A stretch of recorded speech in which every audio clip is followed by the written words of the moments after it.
সিজনে এই রেসিপিটা একবার বানিয়ে দেখো। আমি যখন ফার্স্ট দিল্লি যাই তখনও কিন্তু নভেম্বর মাসই ছিল। আর দিল্লিতে এক ভাবিজি থাকেন, ওনার কাছ থেকেই এই রেসিপিটা শেখা। ওনারা আমাদের ফ্যামিলি রিলেটিভ হন, তবে ওনারা কিন্তু পিওর ভেজিটেরিয়ান। প্রায় সন্ধ্যায় এটা বানিয়ে থাকতেন। আর এই আলু মশলাটাকে ওনারা কাঁচা আলু বলেন। তবে এটা শীতের দিনেই বেশি ভালো হয়, নতুন আলু দিয়ে এটা বানানো হয়। 5 মিনিটেই রেডি হয়ে যায়, খুব বেশি সময়ও লাগে না। শুধু আলুটা সেদ্ধ করতে যা সময় লাগে। খেতে কিন্তু এটা অতুলনীয় লাগে। আমিও এখন প্রায়ই বানিয়ে নিই, যখন একটু কিছু ঝাল ঝাল খেতে ইচ্ছে হয় তখনই এটা বানিয়ে নিয়ে বসে যাই। একটু লাগে বেশি করে ধনেপাতা আর রসুন আর কাঁচা লঙ্কা। আমি এখানে নতুন আলুটাকে খুব ভালো করে ধুয়ে প্রেসার কুকারে 4-5টা মতো সিটি দিতে বসিয়ে দিলাম। আর ওরই সঙ্গে বেশ এক মুঠোর বেশি ধনেপাতাকে হাতে করে এইভাবে ভেঙে নিয়ে দিয়ে দিলাম। সঙ্গে দিয়েছি 8-10টা মতো রসুনের কোয়া আর 2টো কাঁচা লঙ্কা। একটু ঝাল ঝাল হয় এটা, একটু কাঁচা লঙ্কাটা দিও। আর এখানে নুন দিয়ে খুব ভালো করে একটা মিহি পেস্ট বানিয়ে নিলাম। এই পেস্টটাকে বানিয়ে রাখলাম একটা বাটিতে। আলুগুলো সেদ্ধ হয়ে গিয়েছিল।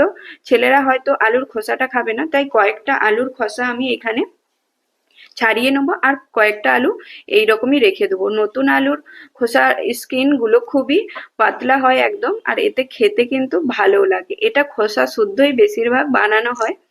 তো আমি এইভাবে বানালাম। আর খোসাগুলো সব ছাড়িয়ে নিয়ে এইভাবে 4 টুকরো করে কেটে নিতে হবে। আলুগুলো গরম ছিল, দেখে একটু কেটে নিও। আর অবশ্যই সেদ্ধ করার সময় নুন দিও, নইলে কিন্তু ভেতরে নুনটা ঠিক ভালোভাবে যাবে না আলুটা কুক হয়ে যাওয়ার পরে। এরপরে এটা সর্ষের তেলেই বানাবো।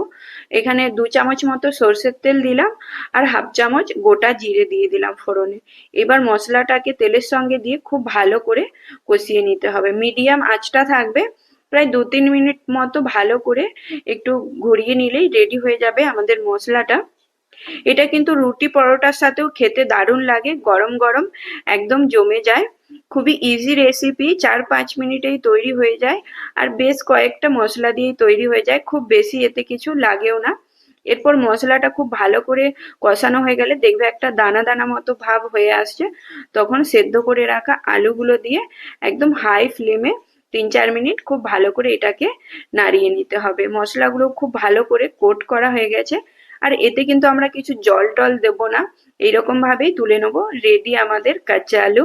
আর উপর থেকে আমি একটু চিলি ফ্লেক্স দিয়ে দিলাম। এই রেসিপিটা কেমন হয়েছে অবশ্যই তোমরা কমেন্ট করে জানিও। ঠান্ডার দিনে যখনই নতুন আলু প্রথমে নিয়ে আসবে অবশ্যই এই রেসিপিটা ট্রাই করে দেখো। একদম নিত্য নতুন এই রেসিপিটা খুবই সুন্দর হয় খেতে।